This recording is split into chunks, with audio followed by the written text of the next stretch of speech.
We were talking since morning, 120 would be something that the Congress would breathe easy with. At this moment, Congress is standing at 129 leads. BJP relegated to less than 70, 67 is what they have. JDS 22 at this moment. Mr. Bommai, the Chief Minister of Karnataka, just a short while back came out and conceded the election, said that we did not match the mark that we had kept for ourselves. These visuals are from the Congress celebrations which are taking place at this moment. For the Congress, a very, very big day as far as the Congress is concerned. That's Mr. Siddaramaiah and DK Shivkumar, two men, those who are going to be at this moment possibly working out which MLA has won, who are going to be back them, because they both are in contention for the top job. That's right. And Ankit, you know, it's Manisha, Sugata, Maya, Sanjay and Neeta. This, Siddaramaiah was the ultimate outsider who came into the Congress. In 2013, there was no talk of anybody else. He was categorical that he was going to become the chief minister. This time, how do you see the equations playing out between Siddaramaiah and DK Shivkumar? Quickly. So I think very difficult to say. I definitely feel DK Shivkumar has an edge. He may not be saying this, but he has an edge. But if you see Siddaramaiah, his son has already tweeted, the ambitions fair and square.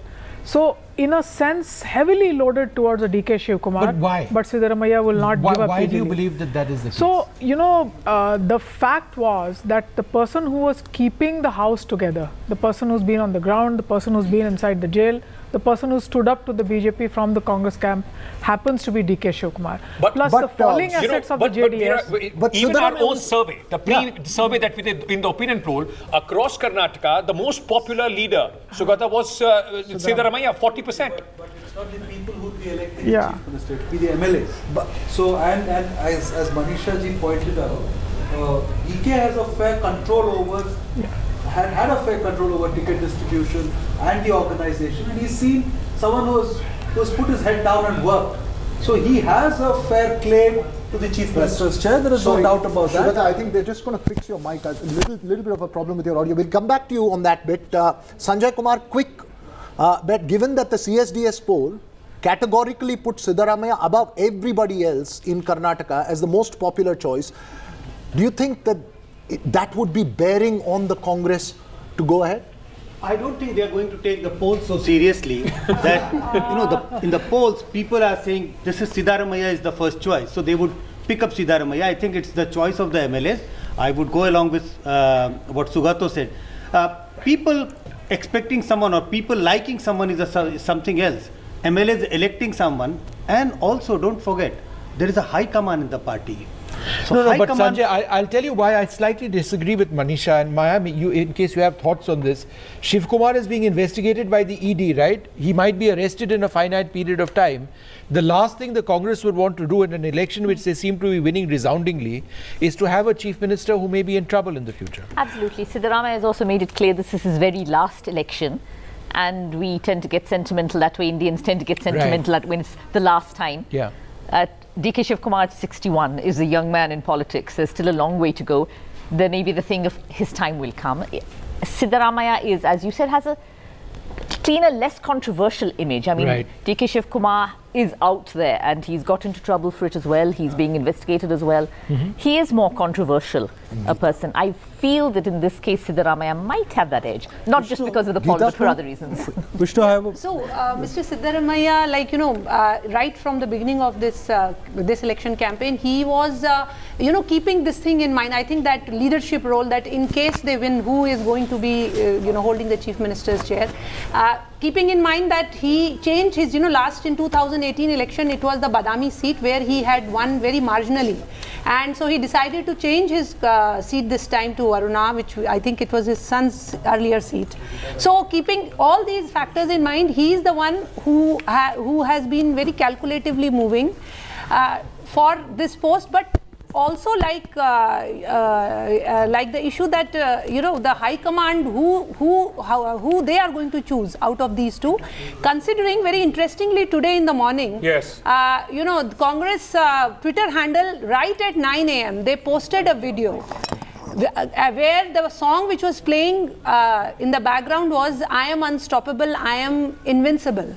And who was there in the video? It was only Mr. Rahul Gandhi with a lot of common people from Karnataka. The snapshots were being played while the two, regional leaders who have been, facing the heat on the ground and doing all the running around, they were absolutely missing. So I wish Mr. Singhvi was there to answer this question that whom are they going to actually... Question of the Congress party. Radhika Khera is joining us. We have Aparajita Sarangi, Member of Parliament of the Bharatiya Janata Party as well. Radhika, first of all, congratulations. Comprehensive victory is what the Congress is looking at this moment. 129. The BJP has conceded defeat, at least the Chief Minister of Karnataka has. First of all, your thoughts on the numbers. Are you still going to say that we are going to touch 150, or you are very, very happy with 129 if this stays at the end of the day? And this is a victory of the people of Karnataka who have voted against a government which was spreading hate, which has voted against the party which was doing Dhruvikaran, which was doing 40% commission khori, a party which tried to play with the emotions of the people of Karnataka and did not live up to the promises that they had made to the people of Karnataka. In fact, even to the people of the country. Now, coming to the number right now. Yes, 129 is, we would obviously, everybody would want a 150, but let's see as the results come out, who would not want 150? We would obviously want a 150, but if 129 is also a very comfortable lead, and it is a lead where the Bharatiya Janata Party cannot play its resort politics and cannot try, they will have to buy too many MLAs, which is beyond them now. So this is very, very good that the people of Karnataka will get a stable government. Number one, they have voted for a stable government. And congratulations also to the Prime Minister. His divisive politics, his politics of hatred and his hatred of spreading lies has failed. And the people of Karnataka have given him a resounding reply. The amount of lies that they had spread, the Prime Minister of the country went on to say something which our leader Sonia Gandhi ji had not. And also I would like to mention over here, 27 days Rahul Gandhi ji spent in Karnataka in the Bharat Jodo Yatra. And उन्होंने एक dialogue बोला था, आपको याद होगा, एक line बोली थी कि नफरत के बाजार में मोहब्बत की दुकान खोलने आया हूं. And the people of Karnataka have replied. If you see, he went in 7 districts, out of which he covered 51 assemblies, in which Congress is right now leading in 37. That is a major reply. Radhika, reply to the Bharatiya Janata Party who was making fun of the yatra. You know, there are a lot of results now, not a lot, there are a couple of results as well. So there are 12 results. We've been talking about leads, but now we've got results. 12 wins for the 12 results, of which 10 the Congress has won, to the BJP. But my question to Aparajita ji is this. It just seems that the BJP has lost the rural vote. The Congress has also gained massively in your Vocaliga heartland and in other areas. So each of the areas where you thought you would really make a mark, because I do know that you were targeting the rural group as well, the rural population as well, and of course the Vocaligas. By losing these two, it was going to be very difficult winning it on the urban vote alone. A very good evening. Congress is definitely much ahead of us, and it seems as though they would be actually forming the government in Karnataka, and advance congratulations to them. But at the same time, I would say that as far as Bharatiya Janata Party is concerned, we either win or we learn, we don't lose. Let's not use that word for Bharatiya Janata Party. It is a learning experience for us. Yes, we went to the polls with a good strategy, and our leaders were all out there campaigning, and everybody was there with the people. We went to the people with our report card, and nobody can say that we did not work under the leadership of Mr. Bommai. But sometimes certain things go wrong. We don't look at the Congress and their strategy at this juncture. We look at ourselves. We look within ourselves. And this is the difference between Bharatiya Janata Party and other parties. Even in the time of a crisis, we don't look at others and we don't blame others. Maybe something went wrong with us. We would be going back to the chessboard, and we would be kind of analyzing where we went wrong, and we would be correcting. But please don't forget that we are registering huge victory, huge success In the mayoral polls in UP, we are going for a three-engine sarkar in UP. Yes. And we just went for 3 northeastern states polls, and we have formed the government there. So I think let's think at everything in totality. And Karnataka, yes, we have not done well. We agree something went wrong, and we would be looking into it. Right, good. Before I get another response from the Congress, I just want to go back to the larger question, I think, which is going to play out over the next 24 hours. Who's going to be Chief Minister, given that the numbers seems to be very clear in favor of the Congress and comfortable? And we were having this chat before. Sugata couldn't complete his point. Sugata and Sanjay, both of you said it's not on the popularity contest, it's the base of MLAs. I remember DK Shivkumar about 6 or 8 months ago, in a private conversation, telling people that, look, the MLAs are firmly with Siddaramaiah. The last set of MLAs were firmly with Siddaramaiah. So, given that bit, in terms of ticket distribution, who do you think will have an edge now? See, Veera, there is a three-way division there. Siddaramaiah is there on one side, there is DK Shivkumar, but please don't forget Kharge is there at the center, and Kharge has also played a huge role in the distribution of tickets. And please don't forget, since 2008, Siddaramaiah entered the party in 2006, but the relationship between Mr. Kharge and Mr. Siddaramaiah has always been ruptured. I don't think it has been mended. And that's the reason why you saw DK Shivkumar constantly say that if Kharge becomes Chief Minister, I don't mind working as his deputy. You haven't heard a word like that from Siddaramaiah. So we don't know how it will play out, because there is a three-way split within the Congress in terms of MLAs. Important point. Okay, Professor Gowda, you want to make a point? Go ahead, then quickly. I have a question for Aarti. Very quickly, Siddaramaiah is the guy who gets the votes. DK Shivkumar is organization man. And even DK's own followers depend on Siddaramaiah's appeal to win elections. It's a complex equation. Everyone is aware of this. So my sense is, if Kharge is not interested in becoming CM, if that's the option he was proposing, it could be a 2.5 year, right, with Siddaramaiah getting the first, because he's older, and DK Shivkumar clears all the charges, etc. Is there a problem like Rajasthan? I mean, because this is exactly what happened in Chhattisgarh, where a 2.5 year formula was in fact mentioned. Flopped. It flopped. I mean, it's just that TS Singh Deo is not a Sachin pilot, so it won't work. And Congress has done that in Rajasthan as well. They would be very, very, very of promising that kind of chief ministership. I rule out the 2.5 year formula completely. I just wanted to come to you. It's safe to say then, because we were talking about this even in the exit polls and throughout the campaign, the issues that were raised, whether it was the reservation issue, where the Prime Minister, the Home Minister, everybody came and despite the court ruling, they kept saying that Muslims will be kept away. Then the Bajrang Dal thing also came up. Safe to say that at least at this moment, all those issues have completely been rejected. This is a decisive mandate. 130, if these numbers form up, it's a decisive mandate against the issues or the formula that the BJP was trying to implement, and for the Congress, which kept it local and then also topped it up with their schemes and guarantees and getting the Labharti and the women and what they can get in future. Absolutely. And I think when we have a more detailed analysis of the votes, and hopefully CSDS will give us that detailed analysis.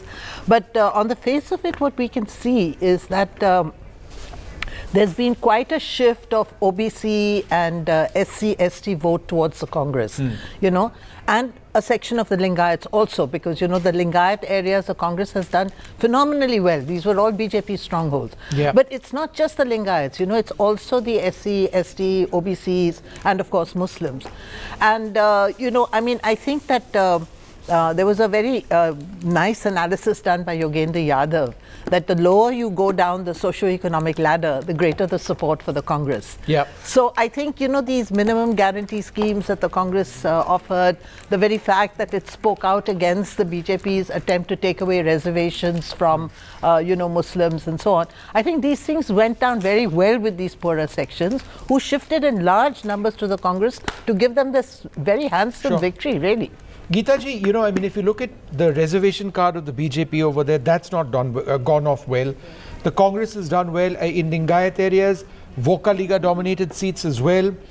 And also, at the last I heard, in SC/ST seats as well. So, this was the core, these were the core areas that the BJP was focusing on. So somewhere their strategy did not work. What do you believe in their strategy was not appealing? Well, Vishnuji, you know, if you look at there has been the increase in the reservation of SC also and ST also from, I think, 15% to 17%, and for ST from 3 to 7%, which was actually passed. That ordinance was passed sometime in November 2022 in the assembly, and later on it was implemented. So this was something which all over the country, you know, even in the central government schemes, the reservation which was being followed, that is what has been was implemented over there. So as far as if you talk in terms of you know, giving the reservation benefit to traditionally, but as per the constitution, that is what the government had done. And of course, if you talk in terms of, irrespective of what the result is, but in terms of if any reservation is being given on the basis of religion, I think it does not, you know, conform with what stands in our constitution. So this could have gone among the, you know, among the minorities. It may have been in the Supreme Court. Yeah. This is being contested in the Supreme Court. So this I may, guess the court will have the final word on it. Yes, that's true. But as But an the issue, point is that the point is that with the minorities, yes, definitely it may have offended them, but in terms of, and when the distribution of seats comes, we will see that, you know, how the Muslims have voted in Karnataka. Right. But the point is that this, of course, will also put forth the course in the future that how this issue is going to be taken, the minorities being given reservation on religious. Christians and Jains are given reservation, and they are religious groups. Right. So Geeta Chandan, let me. Sorry, I know this is a very important issue. I think we should debate this, and perhaps there will be a lot more time to debate it. Just pointing out to some pointers to understand the result that's been playing out. Ron, which is the bellwether seat that we were talking about, has gone to the Congress. So, you know, the bellwether, you know, because this was very interesting. I mean, these are some... I didn't know why it was bellwether, but the moment nobody knows, not even the guys contesting in Ron know bellwether, so but Ron is... But I believe in our studio, Bajrangbali, morning he said Ron is bellwether, I believe him. The constituencies which are on your screens right now. Other thing, also remember, Ron is the place where Mallikarjun Kharge made his controversial remark. So Ron has been in the news this time for this bit.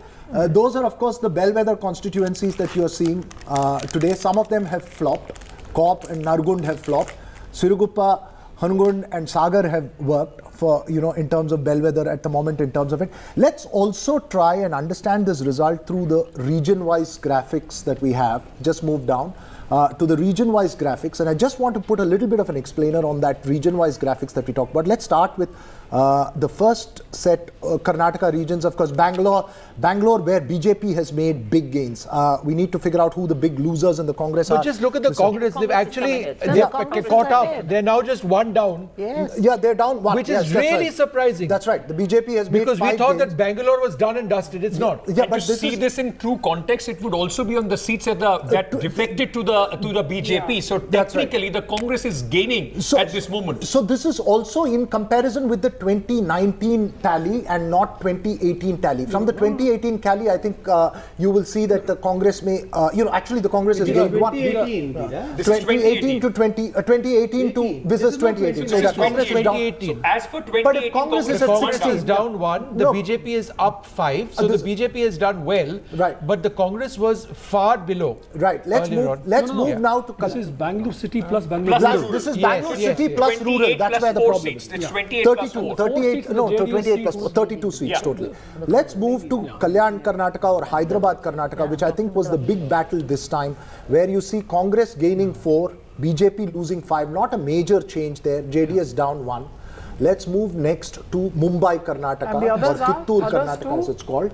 The others too, are they allies of the Congress? It could have been the NCP. Independents. No, it could be rebels or independents. Like NCP was no. It includes Janardhan Reddy as well. Janardhan Reddy was contesting. This is the most important region according to me.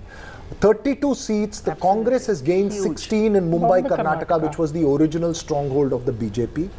Of course, Mumbai, Karnataka also had a lot of those flip seats. seats that flip from one party to the other. They've gone to the Congress, and the Congress has done reasonably well, very well in Mumbai, Karnataka. This is also the region where the Congress ran a very local campaign, kept speaking. Okay, DK Shiv Kumar is speaking at this moment. Let's go across.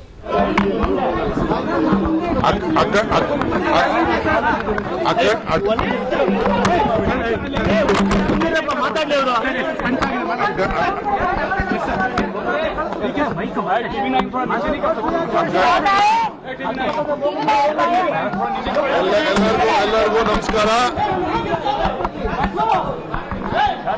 ಎಲ್ಲರಿಗೂ ಹೆಸರು ಅಬೌಟಗಳನ್ನ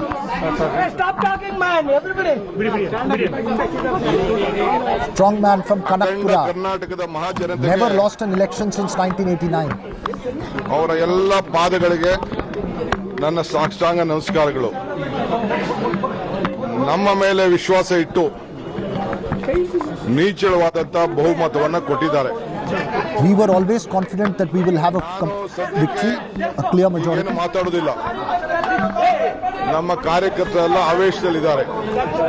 We are not talking of exit polls, we are talking feedback from our party ನನ್ನ workers. Election certificate ನ ನಮ್ಮ agent ಕೈಲಿ ಇಸ್ಕೊಂಡು ಬಾ ಅಂತ ಕಳಿಸಿದ್ದೆ. So ನಮ್ಮ ಕಾರ್ಯಕರ್ತರೆಲ್ಲ ರಾಮನಗರದಲ್ಲಿ ಗಲಾಟೆ ಮಾಡ್ತಾ ಇದ್ದಾರೆ. ಆಗುದಿಲ್ಲ, ನೀವು ಯಾರ ಕೈಗೂ ಸರ್ಟಿಫಿಕೇಟ್ ನೀವೇ ಬಂದು ಇಸ್ಕೋಬೇಕು ಅಂತ ಕಾರ್ಯಕರ್ತರು ರಾಮನಗರ ಜಿಲ್ಲೆ ಜನ ಕಾಯ್ತಾ ಇದ್ದಾರೆ. He's asking all Congress workers to remain calm. ಬಂದು ನನ್ನ ದೇವಸ್ಥಾನ ಕಾಂಗ್ರೆಸ್ ಕಚೇರಿ, ನನ್ನ ದೇವಸ್ಥಾನ ಕಾಂಗ್ರೆಸ್ ಕಚೇರಿ, Congress ಕಚೇರಿಲಿ Congress office is our temple. ಉದ್ದೇಶಿಸಿ ಮಾತಾಡ್ತೀನಿ. We will decide at the Congress office what the next step is. From all the disturbance, this is what I was able to make out, right, Maya? I credit my party cadres and all my leaders. Yeah, and they have worked hard. People have exposed faith in us. The leaders have supported us. It is a collective leadership, and we have jointly worked. I have said in the beginning, joining together is the beginning. On the day I took the oath, thinking together is the progress, working together is the success. That is what I said on the day. I assured Srimati Sonia Gandhi, Rahul Gandhi and Priyanka Gandhi that, and Mr. Mallikarjun Kharge, that I will deliver Karnataka to their fold. I can't forget Srimati Sonia Gandhi coming to meet me in jail when all these BJP people put me under jail. So I rather choose to be in jail than having an office. That is the confidence what Gandhi family and the Congress party in the entire country restored on me. I thank all my leaders in the state, including Mr. Siddaramaiah, all the MLAs, all the party office bearers and the workers from the block to the booth level who took up the responsibility. It is not one effort, including my ACC office bearers, my general secretaries, in charge general secretaries. They work like a block Congress office bearers, and all of them are responsible. I have a lot of things to tell. I will come later. I will meet you in my Bharat Jodo Bhavan, and I'll meet you and discuss with you. Supporters have come in large numbers. They are all saying what will you tell your supporters? It is. I don't want to tell anything. There is only one support, Congress support.